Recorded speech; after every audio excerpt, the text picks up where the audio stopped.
After Hurricane Maria devastated the island, Dominica celebrates 39 years of independence. More on that later.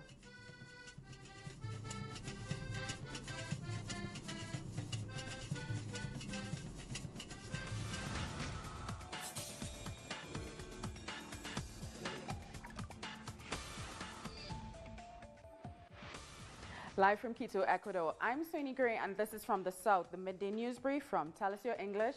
We start this new edition right now.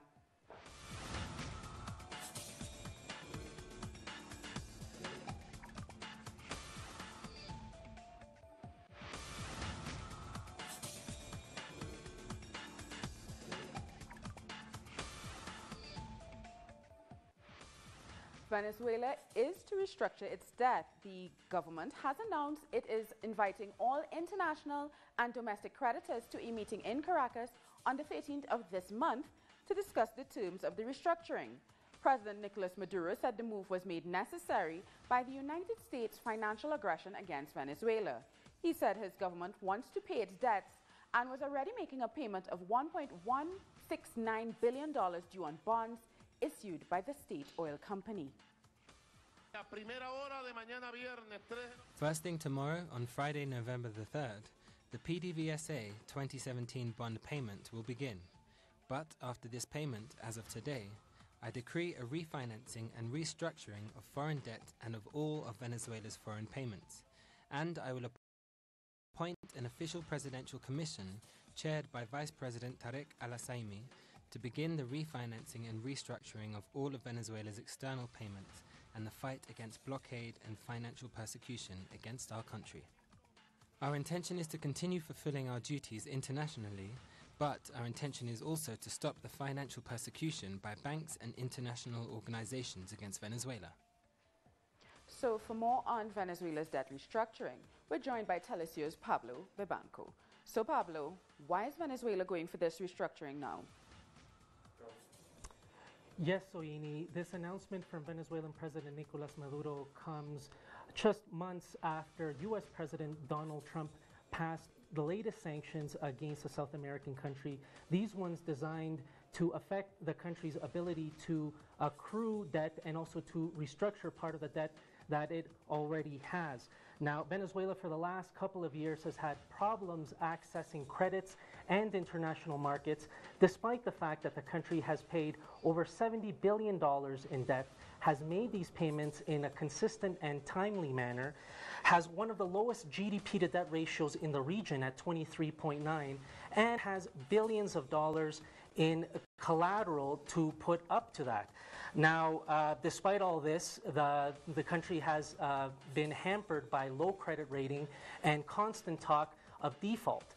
Talk which seems to be meant to discourage investors. So given this, Venezuelan leaders are looking at ways of addressing these barriers by meeting with bondholders who comprise about 50% of Venezuela's foreign debt. So Pablo, what are likely to be the implications? Well, as stated, the Venezuelan president is looking at ways of addressing the barriers to the country's ability to import. Venezuela has been historically import dependent, and its ability to import determined by its oil exports. As most people know, the price of oil has dropped significantly over the last couple of years, between 2014 to a low of under $30 in January 2016, which significantly hampered Venezuela's economy. Now, this has been compounded by the de facto blocking of access that I spoke about. And this has been extremely frustrating for Venezuelan leaders and also a bit of a mystery to a lot of financial experts. I want to read to you, Soini, something that Francisco Rodriguez, chief economist at Torino Capital, told Telesur just a few months ago, that we know that Saudi Arabia has problems, so does Nigeria, but on the surface they don't seem to have as many problems as Venezuela. The difference is that these countries have access to markets that are willing to lend to them, but not to Venezuela. Forbes also described Venezuela as fundamentally solvent. So Venezuela's debt issue is something that seems to be determined from without largely, rather than from within the country. Venezuelan leaders are looking to address this situation, hoping that these meetings with bondholders are going to open up access because without the ability to access these funds, the ability to import is still going to be significantly hampered, and Venezuelans, everyday Venezuelans are the ones that are going to be feeling the effects of this. But part of what also was announced yesterday is that the country's ability to import, that a lot of purchases that institutions have been looking to make are also being blocked for reasons that can only be described as political.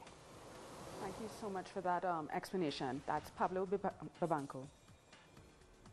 We are still standing. That's the message Dominica's Prime Minister Roosevelt Skerrit gave to his people on this, the 39th anniversary of independence.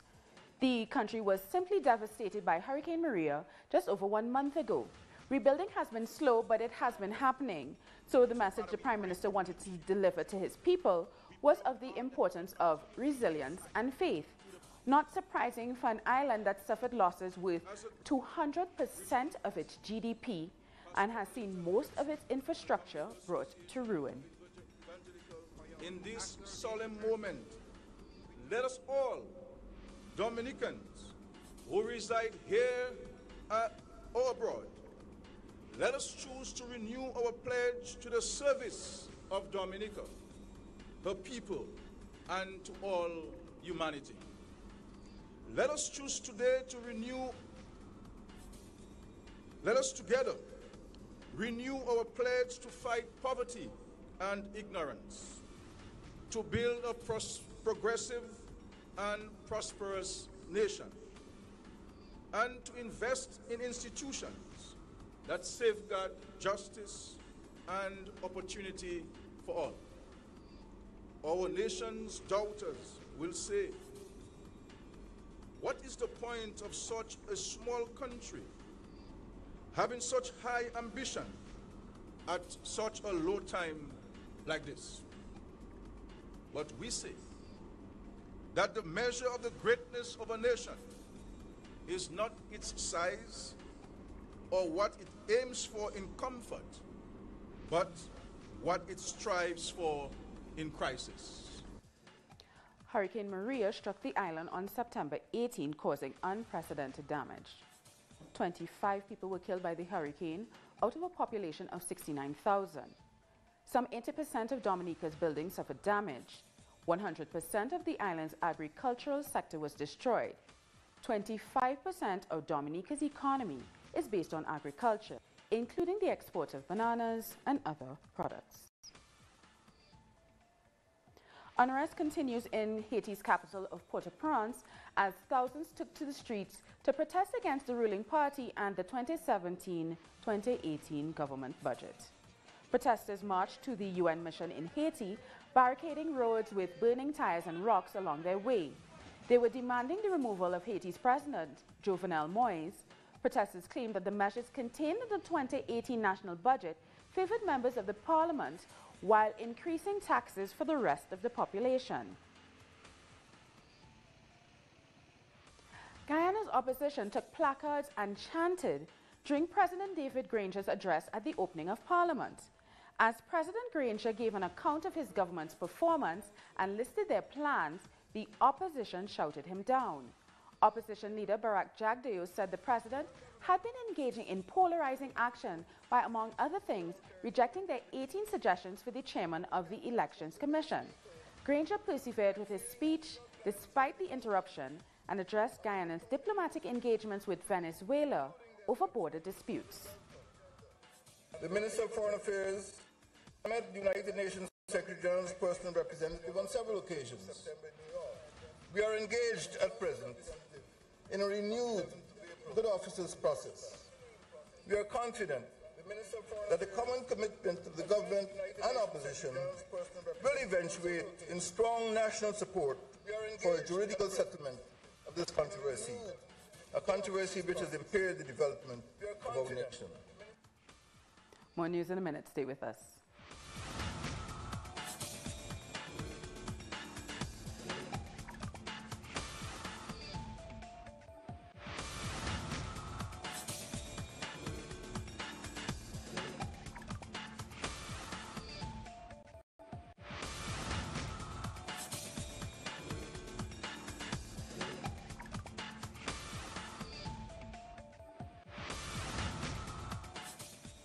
In this, the latest of our special reports from the Mapuche lands in southern Chile, our correspondent Paola Dragnich went to a recovered territory never before visited by the international media. This time, Hector Yaitul takes us to the center of the conflict. He wants us to see firsthand this experience of recovering the land. In this moment, we're entering a forest property that is in the process of being recovered.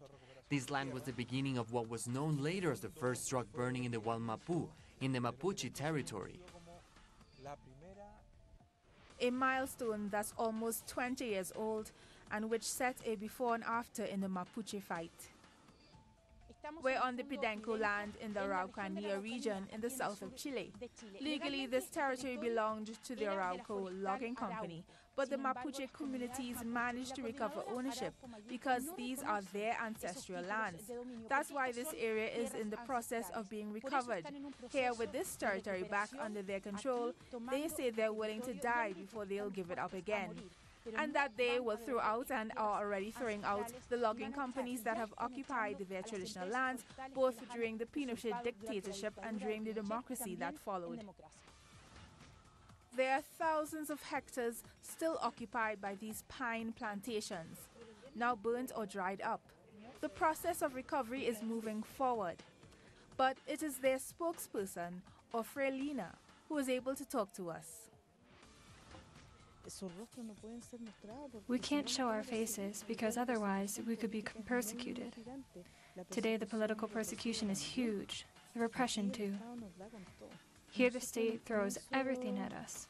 Of course, we knew when we came here that the company would do everything it could to push us out. And that's what happened. The police used force to defend those private interests, but they resisted. We had to block all the access roads here. They couldn't get in with all their armored cars or buses or anything, so they just came on foot and with their rifles in their hands. A repression that's far from ending. I'm not afraid that they come here and attack me. I'm not afraid because I will fight. When we made the decision to come here, we said that if we have to give our lives, we will give them. We came here to fight until we die. That's what it's about.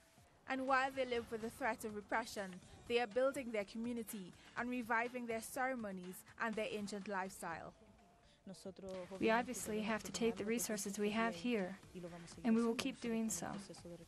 We're in the process of building houses, building ranches, farms. I'm on my land.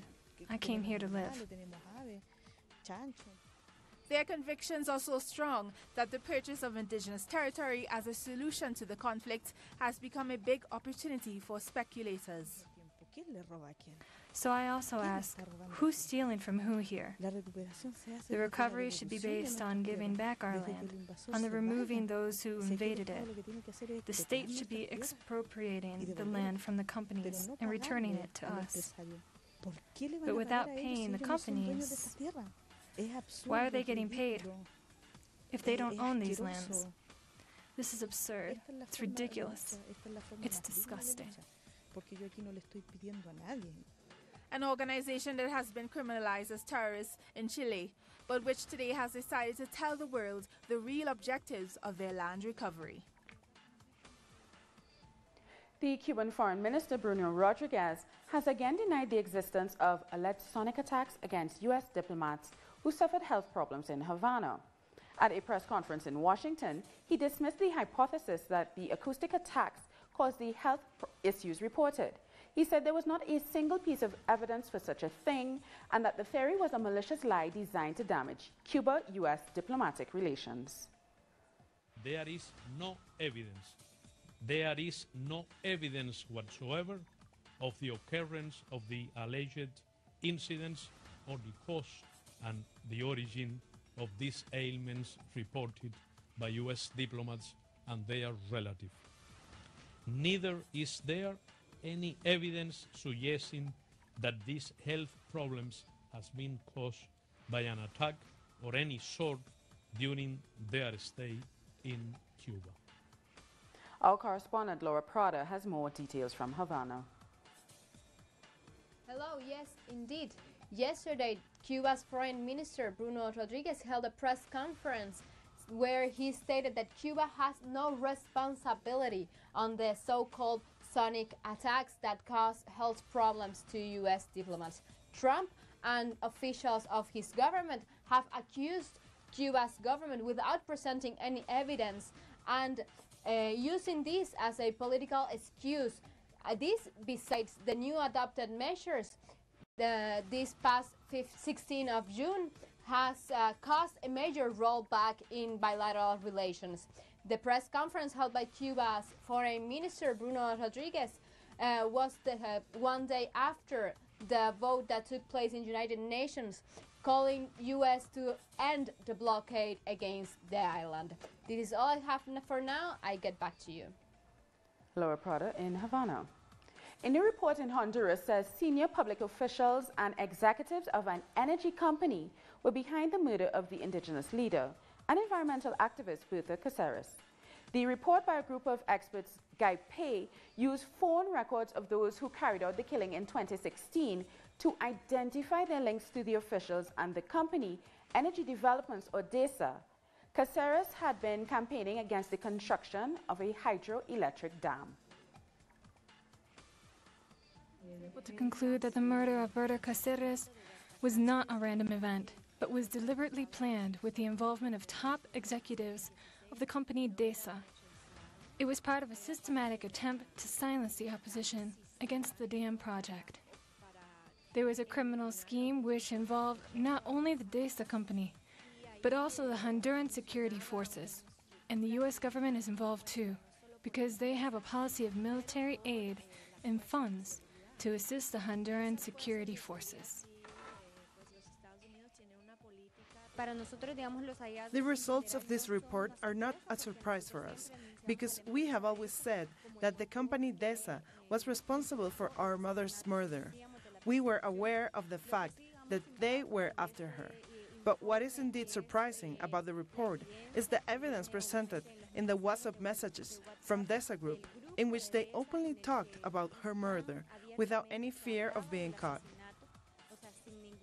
Because of the total impunity in Honduras, they were totally confident that nothing was going to happen. Flooding has killed at least 5 people and affected over 4,000 others in the Peruvian Amazon. Heavy rainfall caused the Punasa River to burst its banks on Thursday. The Peruvian Defense Minister, Jorge Nieto, went on an inspection tour of the San Martin region in the Peruvian Amazon. He said the fatalities reported from Tres Unidos were of 3 women and 2 men. In Peru also, discontent from the working class with the Kaczynski administration is growing. More sectors are taking to the streets to demand the fulfillment of campaign promises to improve labor conditions. Details in this report. Administrative workers from Peruvian schools and universities arrived in Lima to voice their demands. This as the strike has already been going on for 50 days, and they still have not received any response from the government. Among the protesters, there are state workers from the Amazon region of Loreto. We had a one-week journey, 4 days by river and the other 2 on the road, so that the government can listen and resolve our demands. Their demands are the same as those from other unions: salary increase, better working conditions and a solid labor agreement, in order to prevent the uncertainty of being fired at any moment without any potential compensation. And these measures were part of President Kaczynski's campaign promises. He must go. Why? Because he doesn't care about people. He's only worried for those in his near circle. He doesn't care if people is dying of hunger. Who is Peruvian people? The state workers with miserable wages. Despite a heavy police presence, protesters rallied peacefully to the building of the Economy and Finance Minister. But once again, they were not received by authorities. The government has been indifferent with our problem. It's been 25 years with starvation wages. Awful. Ultra neoliberal. He's punishing the working class and only serving transnational companies. Over the next few days, a delegation made up of more workers will arrive in Lima, hoping that with more radical action on the streets, maybe then the government will finally listen. We'll be back very soon. Stay with us.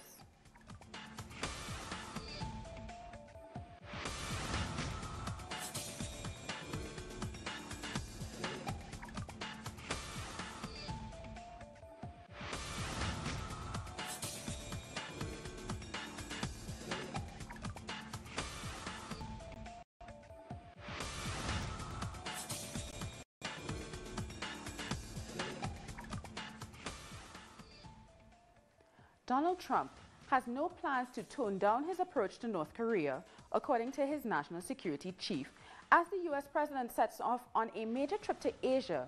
During the 12-day tour, Trump will travel to 5 countries: Japan, South Korea, China, Vietnam, and the Philippines. Our correspondent, Isiara Diaz, has more from Beijing. Donald Trump has begun his trip to Asia, and experts highlighting 2 main topics for his agenda. The first one is North Korea's nuclear program. Probably Trump will ask for strong efforts to stop it. Let's recall that the UN has applied sanctions against Pyongyang promoted by the United States. The most serious ones are the ban on oil imports and textile imports. On the other hand, North Korea defends the legitimacy of its nuclear program, as it may also defend the government's legitimacy and face hostile movements from the United States and its allies. In fact, today North Korea denounced that U.S. bombers made a new tech drill on the Korean peninsula, and also that aircraft from the United States is still in the region, besides the military exercises that have already finished. Another crucial topic will be trade. That's why Donald Trump will participate in several bilateral meetings and economic forums in Asia. Many experts say that Trump's visit to China between November 8th and 10th will help to improve relations between the 2 countries with different economic paths. The United States defends protectionism, while China supports economic globalization. Xi Jinping has promised a bigger opening to foreign companies. He said that Trump's visit may help bilateral relations, and China is ready to cooperate with the United States to achieve mutual benefits. These are the main topics of Trump's agenda in Asia: trade and commerce between the biggest economy in the world and the Asian Pacific region, which have been growing in economic terms thanks to initiatives like the Belt and Road Project and the creation of international institutions like the Asian Development Bank. And of course, the topic of Korea's denuclearization, especially if we note that Xi Jinping will meet South Korea President Moon Jae-in in Vietnam, while the White House has confirmed that Trump will not visit North Korea's border during his visit to South Korea. Back to you, Soyini. Isiara Diaz reporting there from Beijing. And now let's take a look at the other stories making headlines around the world. The Syrian government has declared victory over the Islamic State group in the eastern city of Deir al-Zor. The victory was a big blow to the group as its last stronghold in Syria crumbles. Deir al-Zor is the largest and most important city in eastern Syria and is the center of the country's oil production. Engineering units are searching the streets and buildings in the recaptured districts for mines and booby traps left by the Islamic State group. Interned refugees and asylum seekers on Papua New Guinea's Manus Island are protesting their conditions 3 days after Australia cut off food, water and health services to about 600 detainees. The protesters called on the international community to come to their aid. It's been 4 days today that we are running out of water, running out of food, running out of electricity, with no safety, and they abandon us in the island. We're in the middle of Pacific Islands. And we are pleading the international community to rescue us. What is going on Manus Island at the moment is a humanitarian crisis, and no one will help us unless the international community will intervene to end this.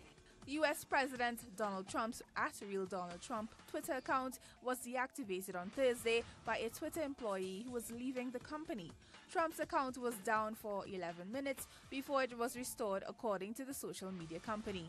Thursday evening's incident raises a host of questions about how Twitter secures Trump's personal account, the official @POTUS presidential account, and other accounts that could potentially influence world events. Malta's leaders were not allowed to attend the funeral of investigative journalist Daphne Caruana Galizia, who was killed in a car bomb attack. The journalist's family objected to their presence, Galizia was known for her blog that accused top politicians of corruption. Her death in a car bomb explosion shocked the country. International experts, including agents from the FBI, are helping in the investigations, but no arrests have been made so far. For the first time in the Middle East, a triathlon exclusively for women was organized in the United Arab Emirates by the Dubai Sports Council. The event was held at the Dubai Ladies Club, where the club's director spoke to the press after the event. We are proud to say we're the first women's triathlon on the regional level. And today, with the participation of over 250 ladies from different nationalities, and what we're even more proud of, that we had nationals, local ladies participating as well, is a great success for us. Millions of people could face starvation in the Democratic Republic of Congo as an unreported conflict in the troubled Kasai region takes grip. Details in this report. Far away from the media glare, this remote area of the Democratic Republic of the Congo could be home to one of the most pressing humanitarian crises in the world. In the war-racked region of Kasai, children bear the scars of battles which have become a part of everyday life in this troubled heart of Africa. Since August 2016, violence has raged through these rural villages, leaving a trail of destruction. Local militias have been formed to fight against the authorities, who are believed to be behind the killing of a local leader, which sparked the current fighting. But for these villagers, violence has become all too familiar. We escaped the killing, asked God to protect us and keep us safe. When we were attacked, we fled and hid in the bush. It is the innocent who are feeling the brunt of this conflict. Hundreds of thousands of children risk dying from starvation, the World Food Programme has warned. Desperate for help, it's the locals who are calling for aid, and not the government. Thousands of people have been killed. Others have had to flee from the locality for shelter. We need help to rebuild. They have lost everything. The DRC's President, Joseph Kabila, has blamed the violence in Kasai for delaying presidential elections. His refusal to step down has inflamed tensions in the country and raised fears that the country could slip back into full-blown civil war, a prospect that already feels like reality for many of the country's young, who have only ever known violence.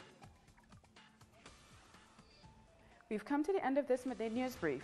For these and many other stories, you can find them on our website, tellusyourtv.net/English. And join us on social media, Facebook, Twitter, and Instagram. For Tell Us Your English, I'm Sweeney Gray. Thank you so much for watching.